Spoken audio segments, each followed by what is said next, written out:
Hi everyone, you're watching the VSO Gun Channel. Thank you for tuning in. It's excellent to have you here as always, and thank you for watching. Today we're going to be talking about self-defense equipment. And I want to start this video by saying that I don't care what your political affiliation is. I don't care where you fall on the political spectrum. I am making this video simply for the purpose of informing particularly people who may not be super gun savvy. I know that many of you who watch the channel on the regular eat this all up, and you will echo many of the points that I'm going to make in today's video. And if you have people in your life that might benefit from this video, I'm going to ask that you send this directly to them, because the purpose of this video is to positively impact somebody's vital situation that has not yet occurred. So I'm hopefully going to plant the seeds of knowledge with you that influences your decision-making process, that I hope, God forbid, never goes into action for you. But if you should find yourself in such a poor situation that maybe you have an opportunity to make it through it. So what I have to say about that is that it is currently October of 2023, early October, and we see on a daily basis the deterioration of societies around the world. Incidents of home invasions, violence, death, etc., are on the rise, and it is not a prophetic statement to say that if you're watching this video a year from now, that you will turn on the news and see very similar things going on, if not worse things going on. So it is my goal today to hopefully instill in you the principles of self-defense equipment, how to properly set yourself up for success if one of these things comes to visit you. For whatever political context around the world you want to ascribe to that, whether it's terror or crime or whatever it is, whatever, that's on you to decide. But what I would say first is that there is a group of people that will say, why don't you just call the cops and let them handle it? And the mantra is that when seconds count, the cops are only minutes away. We have seen reminder after reminder that even when the cops get there, they may not actually be there in time to help you or be willing to help you. I'm not trying to be divisive with that. So to those people who say that you should not take self-defense seriously and are vehemently anti-firearm, I want you to click on the news and see the images that happened this week in Israel. And I want you to see those images and understand that that absolutely can happen here in the United States. It may not be that particular thing. It could be that particular thing, but the potential is there. So, self-defense categories. There are a large group of people who think that something like this is a fantastic home defense gun. This is a fantastic self-defense gun for out and about. This is a handgun. This one happens to be chambered 9mm, and this is one of the gold standards for self-defense in the United States outside the home. And the reason that we say that it is good for outside the home is a shotgun or a rifle, a long gun, will not fit in your pants. We carry this around because this is the compromise in a civil society for self-defense. I can easily hide this weapon on my person. People around me are not alarmed that there's an armed individual walking around. The cops don't get involved because I've got a long gun strung on my back. All the tactical implications as well that I won't dig into super deeply are mitigated by carrying a handgun. Again, simply, we make compromises to be able to operate inside the rules of society. And a handgun is a fantastic tool for that because it mitigates all those factors but still provides you the ability for self-defense. This is capable. However, when it comes to those situations that we discussed earlier, this is woefully inadequate. When we make this compromise for portability and concealability and stuff like that, we make major other compromises, particularly caliber. There are high-powered handguns out there. They're low in capacity and difficult to operate. This is a 9mm pistol. It holds 17 rounds. And that's a pretty decent amount. However, those rounds are anemic, and the terminal ballistics, or the impact of that projectile on the final target, are not as good as they could be. And when you're talking about dealing with people who are out for you, you want to bring the best thing to the table that you can. And a pistol, while the vast majority of people who own pistols and consider them viable for self-defense are at least working with something, are you going to be in very good shape if you've got one of these with maybe an extra magazine or two versus a group of people with rifles?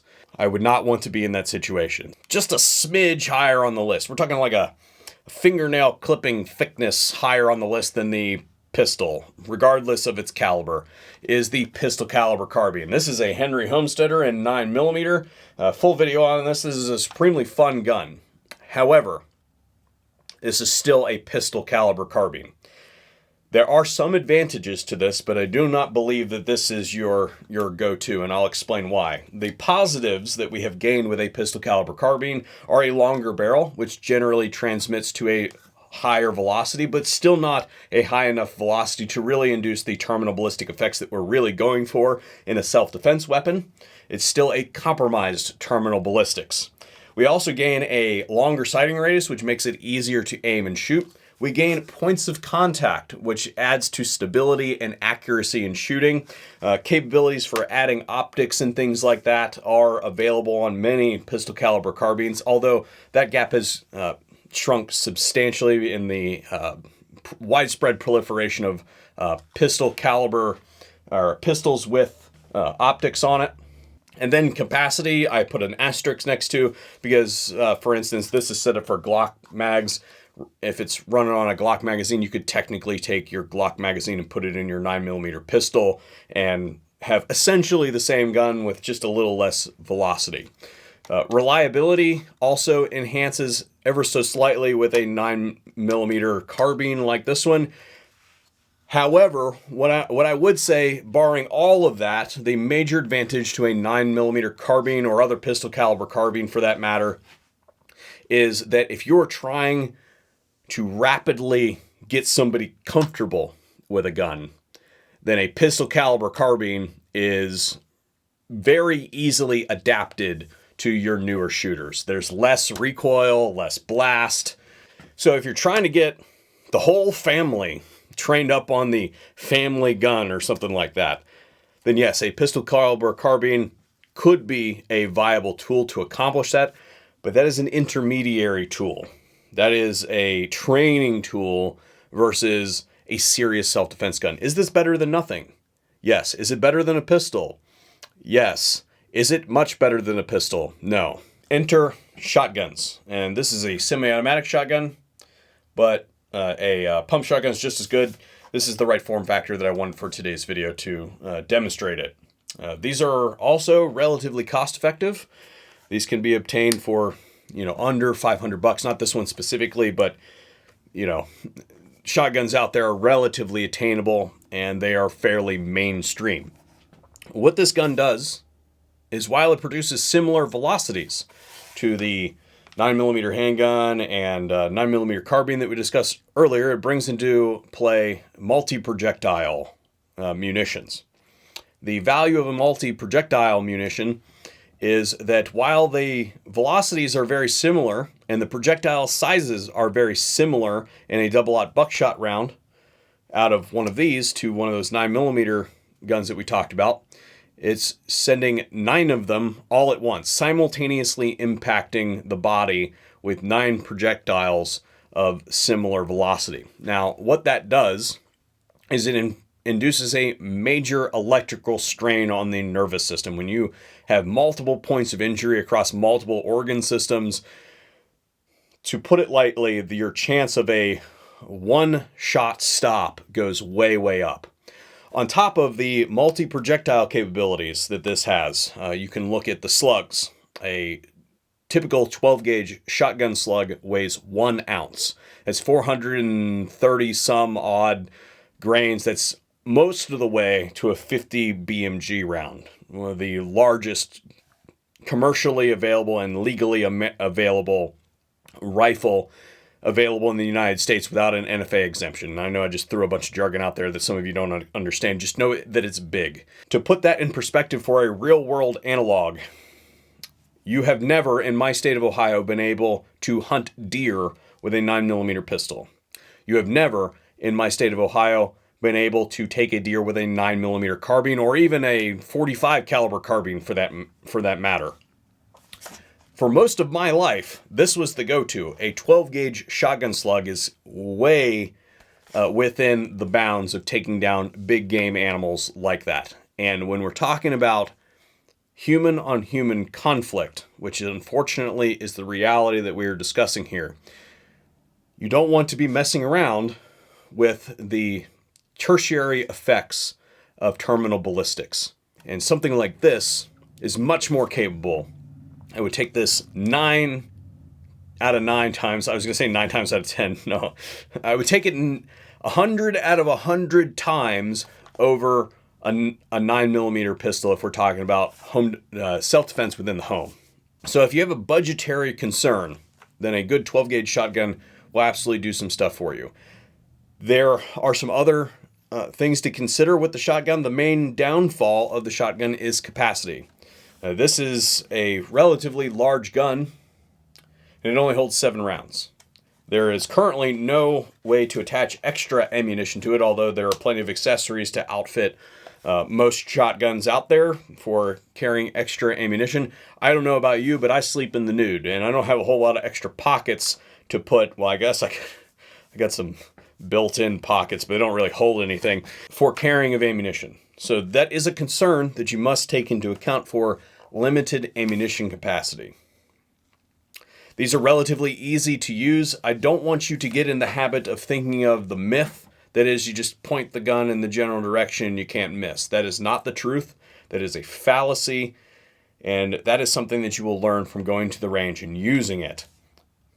The training side of shotguns is very, very important. I would say that it is more important that you train with your shotgun than probably everything else that we're going to talk about here today, because there's such a misconception on the capabilities. They are very capable guns, but they have to be used well. All right, I'm going to go ahead and give you guys a little bit of a look under the table, so to speak. And I'm going to do that because I think that this is the personification of everything that we want in a self-defense gun. This is my self-defense gun, and this is actually a registered SBR, so I don't necessarily advocate that you copy this exactly because there's extra paperwork involved, and if you don't know what any of that means, then just disregard that. But understand that this thing is the epitome of self-defense when it comes to multiple attacker considerations. And to put that forward, I will go ahead and walk you through all of the things that matter. First off, we have a standard capacity magazine capable of holding enough ammunition to get the job done by itself, even if I happen to be stark naked when I pick the thing up, right? This thing is chambered in 5.56, and the reason that is important is that the projectile is fast, the cartridge is light, I can carry a lot of them, and they have good terminal ballistic effects when they finally make contact with the target. There's the capability of adding optics, which are some of the things that we talked about previously. All of the guns that we talked about previously, one way or another, has the ability to add optics.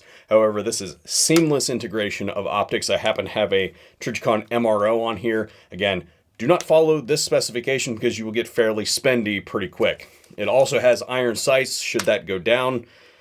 This gun is almost entirely made of metal. Even the stock here is made of metal, so if you had to use it as a melee weapon, you could. Just like all of the other guns that we talked about previously, there is the capability to integrate lights and lasers on there. This one has it. This thing is also simultaneously a physical weapon and a psychological weapon, in that when this thing lights off inside of an enclosed space, anybody who is not wearing hearing protection is going to be disoriented. So there is that aspect of it as well. We have the ability to integrate slings, which are also capable on the shotgun and pistol caliber carbines that I mentioned earlier. But if you need the ability to go hands-free, you have that capability in this gun. This gun is relatively light, and all the controls are in the correct place.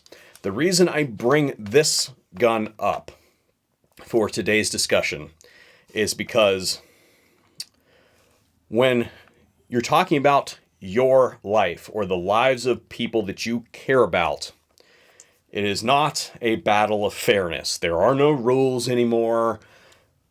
It is you or them, and you want the best possible capabilities that you can bring to the table.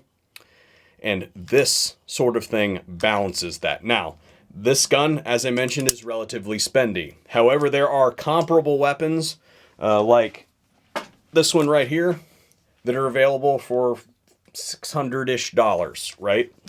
You don't have to spend a fortune. You don't have to spend $2,000. Nothing that we talked about here today is going to actively break your bank. It's not going to be an expenditure that you're going to regret for years, right? This is something that is accomplishable in a couple months worth of disposable income for your average American citizen. All of the guns can be had for that kind of price point. So if you have an economic decision to make, then I'm going to push you in the direction of a intermediate cartridge rifle, like this one, not necessarily this one, because it gives you all of the capabilities of fast follow-up shots. The 5.56 cartridge that we talked about is relatively controllable, easy to work, relatively high capacity on the ammunition carried on the gun. So if you're dealing with multiple attackers, then you have sufficient ammunition to be able to handle that, even if you're naked. If you do have to carry a spare magazine or something like that and you don't have any pockets, the gun is light enough that you can do one of these. And you can literally hold the spare magazine inside of a normal sized person's hand. And then as the situation dictates, you can swap over it. So there are capabilities in rifles like these. I know that there are lots of people out there who want to decry these as scary things that civilians shouldn't have. But the bottom line is that this is exactly what I want to be holding when the other scary dude shows up. I want him to see this or her to see this and be like, yeah, you know what? Maybe we should pick a different house. What I'm going to close with here today is collateral damage. If you miss with any of the guns that we talked about here today, it does not matter if it's the pistol, the shotgun, the carbine, or the intermediate cartridge rifle. If you miss, it's going through your sheetrock walls and it's going into the neighborhood. Okay? It doesn't matter what it is. It's going to go through the sheetrock and it's going to hurt things on the other side.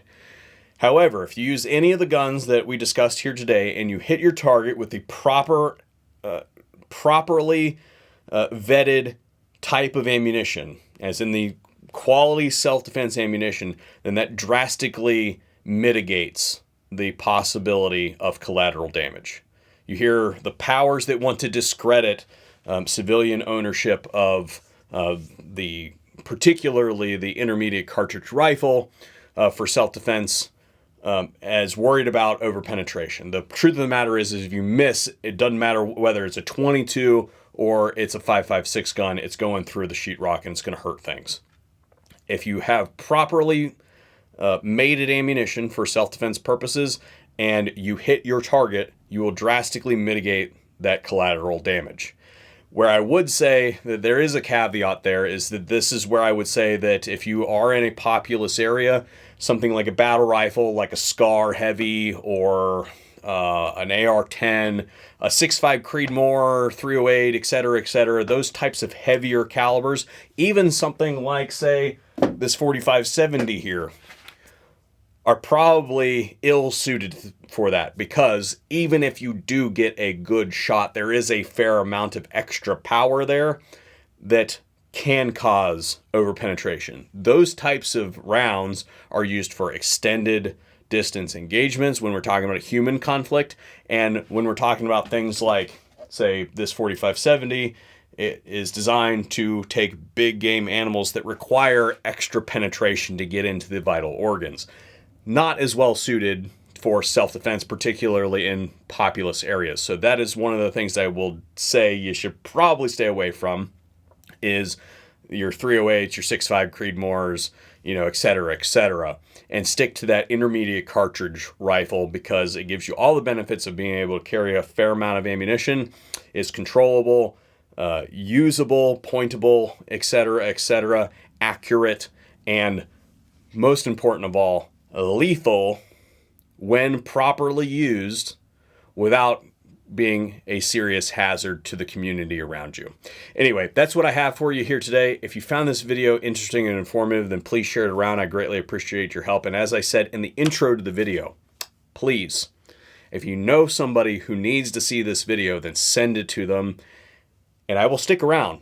I will put this on my continuous feed of videos that I look for comments from, and I will come back periodically to answer questions if you are a new person and you are just now getting into this and have legitimate questions. I'm not going to get into a philosophical debate with you, but I will answer your legitimate questions to the best of my ability.